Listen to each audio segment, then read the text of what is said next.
This is surely the most strangest and also creepiest encounter that me and my then fiancee, now wife, Kelly, had ever experienced. My name is Marco, by the way. I was about 22 when this happened, and Kelly was about 21. We had been dating for about 4 years at this point. And actually, since Kelly was my fiance, but actually, more correctly, she was my girlfriend. I proposed to her during this camping trip. I'm just getting a little bit ahead of myself here. Anyways, like I said, we have been dating for 4 years. And this happened during the midsummer. And since we had no idea what to do, I suggested that we could go on a camping trip. Kelly loved the idea, since she likes to camp, and we had done it before together. So I thought, why not go to the local lake for a camping trip? So we packed our car, left our house on the first day, and we arrived. And I knew it of a good spot, just not far from the lake. We set up everything, and during the first day, we actually just wanted to relax. After all, we had just set up a tent and grabbed some firewood and all that. And since this wood around the lake had really good hiking trails, so we did all that. We did a lot of hiking in the area. We did some swimming. It was just a perfect time. And like I said, this was a trip that I proposed to Kelly. And just about that will happen the next day. And since nothing much happened to us during the time, but during Friday, we actually had a great time. We just, like I did the first day, a lot of swimming, a lot of hiking, just relaxing. But during the sunset or the late afternoon, we sat on the beach, watched the sunset together. It was then when I walked up to her on a knee, acted the traditional way, and I showed her the ring, and I told her how much I loved her, and I asked her if she wanted to marry me. And she said yes with a big smile, and she was crying. I told her how much she meant to me. And she told me the same thing, how much she loved me. She gave me a big hug. But wait, you may wonder, when is that this creepy encounter happened? Well, it actually happened on the very next day, and I wasn't even there when it happened. The next day, I remained at the campsite. I was just taking care of things while Kelly decided to hike by herself. She walked around in the woods or the forest by herself, but then she actually encountered an older guy in his mid 30s. At first, he seems to be very friendly. He would just ask her what she was doing, and she just basically told him that she was on a camping trip with me, or at least that she was on a camping trip. At first, she didn't feel any off with him. He was just asking her some simple questions like how her weekend had been, her camping had been, what she liked to do in the camping trips.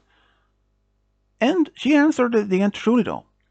But it was until when he did ask her if she wanted to go to his campsite for a drink, which she politely said no. She was going back to her fiance and their camp. Hearing that, he was somehow smiling. Not like the creepy smile, but more like the friendly type of smile, and it made this a frown. Then she said goodbye to him and left. Luckily though, she didn't tell this guy where we were staying. It wasn't until like dinner when Kelly did mention. She was like, "Oh yeah, by the way, when I was on my hike, I actually encountered some of the guy in the woods." "Oh, you did? Was it not a hiker or not a camper?" Not a camper," she said. I don't remember exact precise words she said later. She just told me that this guy just seems to be an old guy in his mid 30s, and that how how this guy first seems to be very friendly, but when he suggested go to his camp for a drink, which I can see and sense that she was a little bit off from that question. But she said no and left. I told her that was a good thing to do because you don't want to make any strangers agitated by any no means. And as we were talking, suddenly a person showed up, and turned out it was the same man that Kelly encountered in the forest earlier. He told us that he could see the fire and even could smell the food, and he would just want to drop in to say hello. And I had no problem with that. But I could tell based on from what Kelly looked at him and how she described him, it fit the perfect T. And I allowed him to stay, joined in for the conversation, and it went well though. No creep alarms went off. After a while, he left.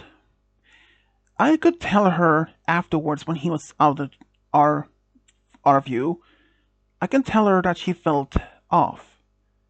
And I asked if this was the same man. She nodded without saying a word. She really didn't know what to say otherwise, but I told her at least not to worry. He's no longer around. But we didn't know what was going to happen next, though. That night, we were actually in our tent, and I don't know exactly, it was around middle of the night. I would say at least maybe around 2 or 3 in the morning, give or take. I heard some footsteps, and I am not a heavy sleeper. Good thing for that too. Because I knew for a fact it was not an animal, based on the heavy footsteps, and it was on 2 legs. Kelly, who is also a light sleeper, heard them too. I told her to be quiet, and the man somehow stepped in front of the tent. Then I loudly said, "If you don't leave right now, I will put a bullet hole in you right now." I did bring my pistol with me for protection. I even used my pistol to put on the safety, and the man heard the click and took off running. The rest of the night, I actually sat up almost half of the night to keep a guard up, just in case. Kelly tried to get some sleep, but she managed to get some sleep.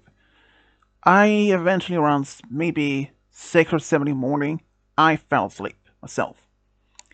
Both of us woke up around maybe early noon the next day. We had something to eat. Afterwards, I suggest Kelly that we will go find this man to his campsite. Even though she was a bit unnervous about this idea. Even though Kelly at first didn't want to go. But she eventually agreed. I brought my pistol with me just for safety. We walked through the forest for a little bit, and we found a campsite, but it was completely empty. No car, no tent, nothing. The fire pit had been put out. There were only some tracks in the ground after a car or a truck had taken off. But we can tell that was the man's campsite, based on the fact that it was not that far from what he first encountered the man.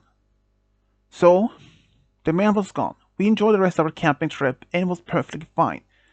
The next, when we came home, we informed our families about our engagement, and they were all happy. We did get married about a year later, though. Even when we had informed Kelly's parents about this encounter by the strange man, that scared him off by yelling out that I have a pistol, her dad was actually proud that I protected her. So to this camping trip man, let us never even met again. If you ever try to that again on us, I will not hesitate to put a bullet on the ground to scare you.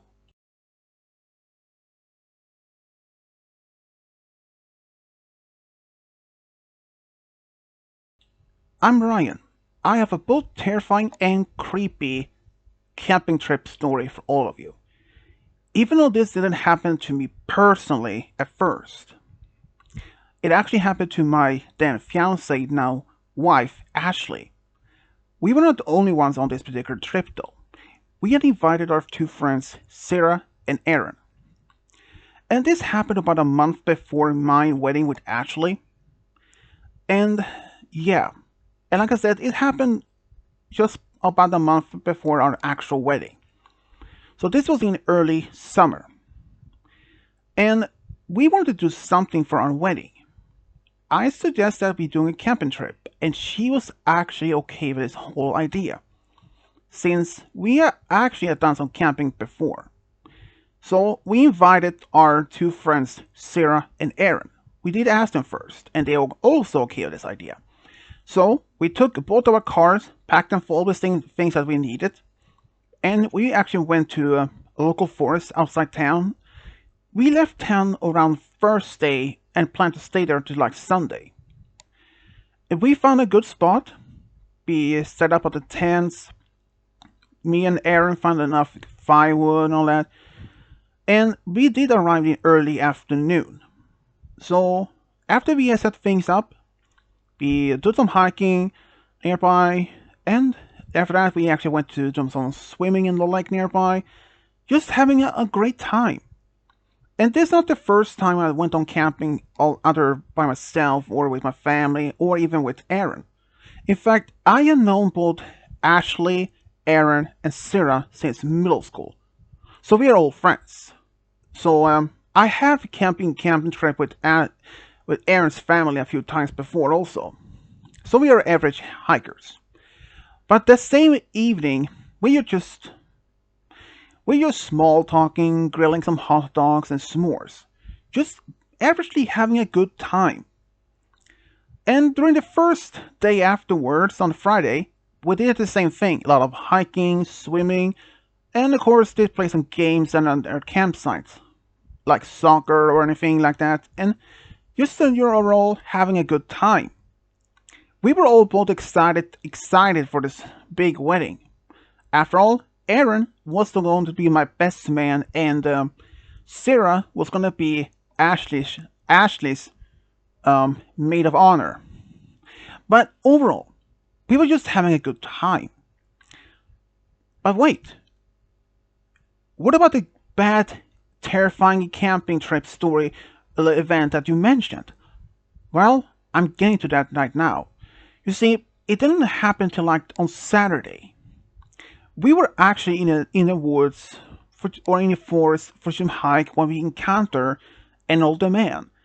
I have to say, in his early to mid 40s. He looked like your average man. Like, I don't even remember exactly how much money he looked like, but I had to say your average. Average height, about maybe 6 feet tall, like myself. And he seemed to be friendly, but somehow Ashley felt uneasy around him. And she told me in a whisper and that she felt somehow uneasy around him. And I could see that she did feel that too. So I knew always to listen to her gut feeling. So I told the man that we had to go since we're on a camping trip and we want to explore the area as much as possible. He understood, and we all left. Aaron asked us why we suddenly said that. I told him that Ashley felt what she felt about him. Sarah said the same thing about it. And we always knew always to listen to our fiancés, well, our partner's gut feeling. So we didn't put much attention to that. And we enjoyed the rest of the evening or afternoon with hiking, swimming in the lake, and just overall have a good time. But it all went down much hill around in the evening. We actually had dinner around 6 p.m. Well, actually, we was cooking for the most part of the time. We were just talking, and Ashley heard some sounds, but we thought that they were just an animal. And it wasn't until like we were eating when we heard footsteps. And out from some bushes walked the same man up to us. And he did ask if he could sit with us for a little bit, for like just a little while.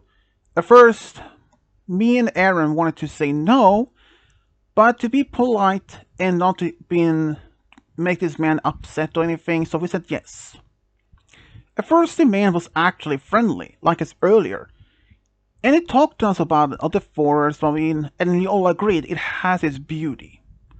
And we were enjoying some beers, and even though at first it seems the man was already a bit under influence, and having maybe I think it was maybe like 4 or 5 beers, and he seems to be well, a lot more drunk. So, and he started being a little bit off-putting. And after all that happened, I said that I had to take a leak. So I left the bit for do my business, but it wasn't like Annabelle came back when I heard suddenly Aaron started yelling at the man. Like, I don't remember exactly precise words, but there was something along the lines of, "Don't you ever dare try to touch her! She's engaged! Hey, get your hands off of her!" I was really unsurprised, and I was even exactly what happened. But I later learned what happened. Because when I came back to campsite, I saw that Ashley was being comforted by Sarah, and that Aaron was stood between them. The man was somehow, well, had lost his marbles, how to say it. I even asked Aaron what was even going on, and he filled me in all what happened while I was gone. The man had been touching Ashley's shoulder and arms and flirted with her, asking her if she wanted to go back with him to his campsite for some private time. I flipped out. I told the man to simply leave our campsite, but he refused. He said something like, "I have all the rights to be here," and and that he said something like we were holding his girlfriend hostage, which he was referring to Ashley, but it was complete a lie. She was even dating him. I could see that she was clearly frustrated and distraught, uncomfortable. She was literally crying in Sarah's arms, who was trying to comfort her. I told the man just simply to back off and leave our camp right now, or I will do it, make him go. But eventually the man left. We were all uneasy. It took some time for Ashley to calm down. When I asked her a little more about this, she told me exactly what had happened. The man who was shortly after I just had left. The man walked up to her, sat down next to her, and just at first hand seemed to be having a good time, telling some joke, and she laughed about it, and he started touching her, rubbing her shoulder, her arm, and flirt, and then when he asked her if she wanted to go back with him to his place, to his camp. When she said no, he flipped out immediately. And it was that almost right shortly afterwards I showed back after the campsite. And we tried to calm down the whole mood, and it actually worked. And it was around maybe close to midnight when we decided it was time for us to go back to get some sleep. So we went to our tents. We put out a fire, and I grabbed my shotgun and my pistol, and Aaron took his shotgun with him, just in case for if the man would return, and of course not for that, but also for any particular uh, dangerous animals like wolves, bears, you name it. But to our biggest fear, it would later happen. Because this happened just around at least a couple of hours later when we heard this loud yelling. I was like, I was clear awake. It turned out the man had returned back to our camp, but even more drunk than us before.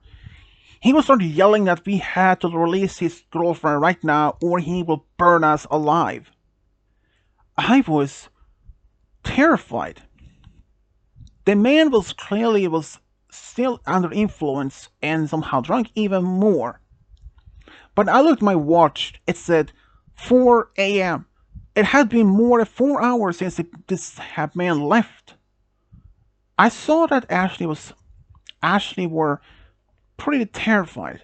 She was crying and she was silent. I actually took out my pistol and told the man, "Just leave, or I will shoot him with my pistol."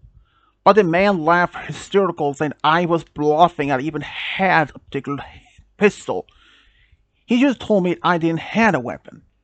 But then Aaron shouted out that he had a shotgun, and he even heard him unloading it with some rifle with some shots in it. I told him the same thing. But the man seems not to even care. So I had enough. I unzipped my tent and I told Ashley to stay behind, and I walked out, and Aaron did the same thing while holding his shotgun. We actually pointed our weapons towards them. And the man saw them, but he still laughed that they were just toys and not real things. I told Aaron, just keep calm. We didn't want to make things even worse. I still told the man more calmly this time, just leave or we will shoot. As in self-defense, of course. But the man pulled this is just another bluff of yours. They're just toys, he yelled out. And I could see that he was here holding a beer can, but it was clearly empty. And he threw it at me. But luckily, since it was empty, it didn't hurt much. But it actually just hit my feet, or at least close to that. I had enough. I told the man, and I actually put on and unsafety my pistol and shot the ground near him. That somehow didn't even scare him. In fact, he really walked up to me closely and said, "Huh, so you dare to shoot me, do you? I dare you. Put a bullet in me and I dare you." But before anything else can happen, the man had totally forgot about Aaron, so he somehow tackled the man to the ground and literally hold him down. I told Sarah to immediately use her phone to call for 911, or at least for the local sheriff. She did. Me and Aaron had to put a lot of our weights down in order to keep the man on hold to the ground. Even though he was screaming, thrashing around to let him go because we were holding his girlfriend hostage. Only a while later, the sheriff and two of his men actually showed up. And we told him what's happening, but they could clear telling that we were telling the truth, because it turned out this man was actually a local troublemaker. He was stoned by the police force since earlier for similar actions. The sheriff told us this time the man will be behind bars for quite a while, and after they had left, I told the girls that we could leave the camp already now if they wanted. But since it was so early in the morning, they didn't want to do that. So we decided to get some sleep, even though that was a bit hard since all that adrenaline kick was still running amok in our systems. We probably wouldn't even fell asleep around, say, as early in the morning, like say 7 or 8 in the morning. But we decided to leave the camp the same next day though, which we did. And when we came back home, well, let's say we told our families what happened. Both my family and Ashley's, they were terrified, especially what they had happened to her. But they were pleased and proud that I was there to even protecting them. And they were actually laughing that me and Aaron was top on this man. Well, it was just that. And I have to say, our wedding went out without a problem. And now, still happily married and even had 2 daughters with us. I cannot imagine how my life would have been if the man somehow got his will to take Ashley from me. Another addition, The man is still behind bars, and he will be there for another number of years. But to the man, let us never meet again. I would not hesitate to shoot you in self defense to protect Ashley. So listen to that.